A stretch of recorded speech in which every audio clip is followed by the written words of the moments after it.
Kemudian Nabi SAW bersabda, hubbul mal wasyarr fi yumbatani nifaq fil qalbi yambatani an-nifaqa fil qalbi kama yambitul ma'u al-baqla.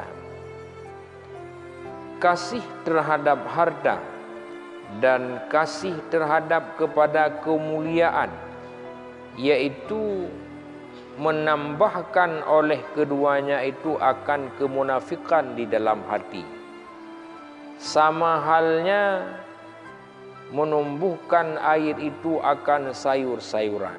Gedanya cinta terhadap harta dan cinta terhadap kemuliaan nyo jud sebagai tukang yang menyuburkan kemunafikan. Semakin cinta ke harta, semakin subur kemunafikan dalam hati kita.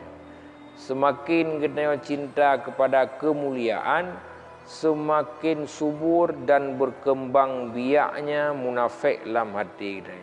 Sama halnya tanaman sayur tumbuh dan subur dengan sebab ia.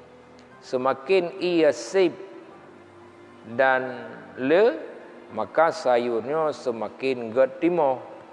Maka